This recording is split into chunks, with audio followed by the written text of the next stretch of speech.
let's look at the, oh, y'all notice we got a couple of new additions at the homestead, a couple more kittens I found at work. Got this one and a little gray one over there, but they don't seem to like Sadie right now. So anyway, let's look at the Yardbird chicken plucker. That's why y'all are here, right? So I'm doing this real time. I have not opened this thing. It's been at the house for a little bit, about a month now.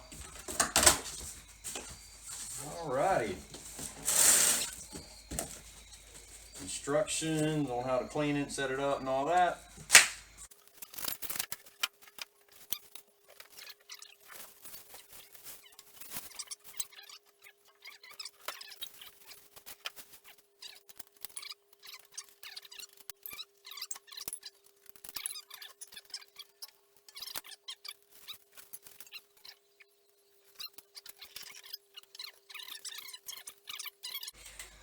But this is going to be the top right here. Water will insert there. It has a water hose on the inside. The water hose has holes cut in it. I don't know if y'all can see that good with the current lighting. The water hose has holes in it to wash it down as it goes.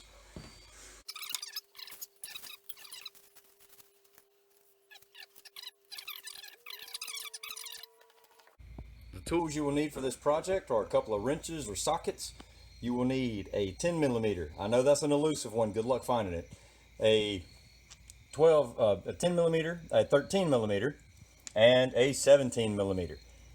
So this one you'll only need a wrench or socket. The others you will need two, so that you can put one on the bolt, one on the nut, and tighten them up properly.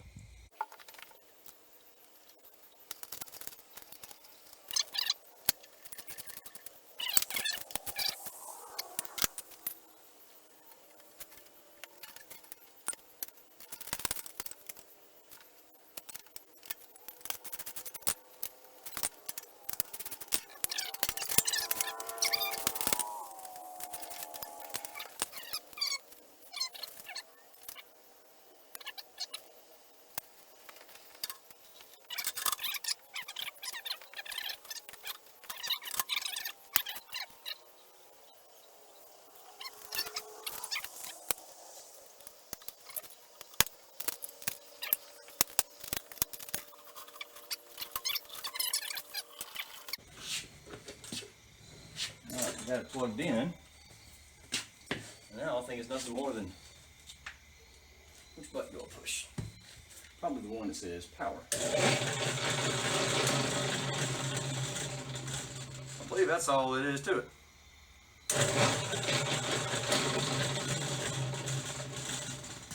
Alright, so tomorrow we pluck chickens. So putting this thing together is pretty easy. First impression so far is I like it. I've used an industrial one before, and when I was working at a school in Belize. Pretty cool, but this is for the home guy like me, just a small homestead. Looking forward to seeing how it works. About to take these, put them in the plucker. How long have they been in here already? It should be about a minute or so. Okay, so we're gonna put these in the plucker. I want to show you some of the things, some of the lessons learned that we're dealing with. When you go to get them out, use your boat paddle or whatever, reach down and grab them by the feet.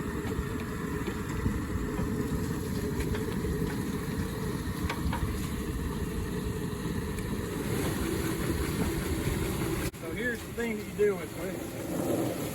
So one of the problems that we're noticing is that they'll find themselves in a pattern and they'll get stuck like that.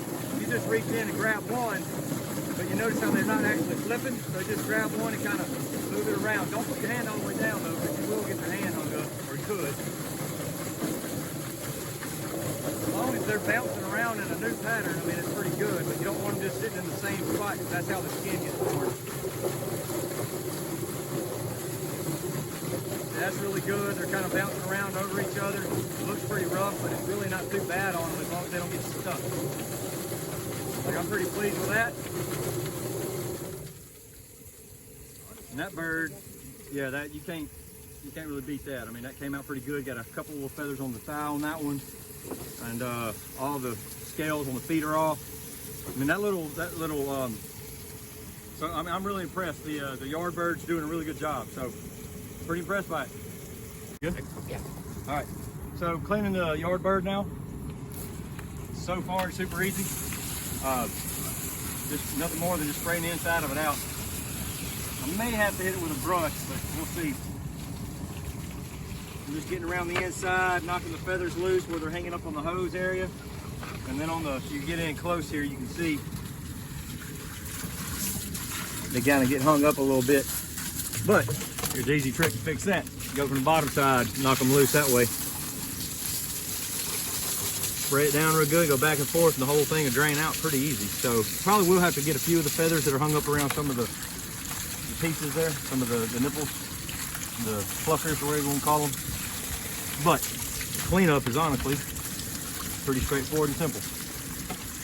And we'll go back to the other side and put it on the inside again, drain them out.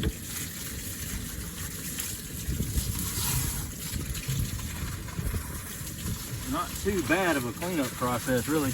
I'll do the final little bit. I definitely don't want the feathers drying on the inside, just because that would end up being a little bit more difficult to get loose. So you want to get to this aspect of the job, the cleanup job, pretty quick. Right now, while I'm doing this, I've got water heating up for the. Oh yeah, one thing I didn't realize is the hose can pick up. And then that helps you pick the hose up on the inside, and that'll help release all the feathers underneath it. So yeah, man, this is not too shabby. I'll go rinse it off one more time, get all the grass off of it. But we got a couple of pieces in here that I need to just kind of pull loose. Yep, not too bad. Let's go ahead and look at this side. I'll finish that up in a second. It is unplugged at this point.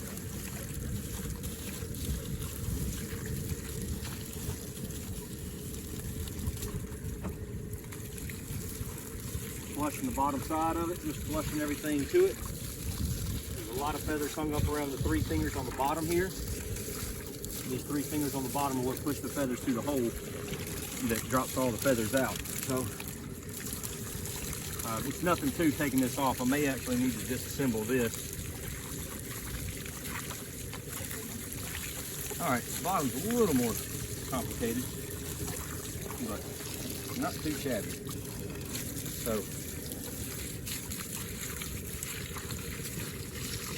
really nothing more than just kind of grabbing clumps of the feathers off the motor and off the, you know, washing off what you can, grabbing what you can't. All right. I got a little bit more cleaning up on these to do, which, you know, I'm not gonna bore y'all with, but so my final impressions of the Yardbird are, this thing is legit. It's pretty cool. It has saved us a lot of time. With the fellas I had helping me out, there was 4 of us all together. We did all 32 birds, and I don't know, actual work time on the birds probably about 2.5 hours, 3 hours, something like that. So highly recommend the Yardbird. It's been a pretty good tool so far.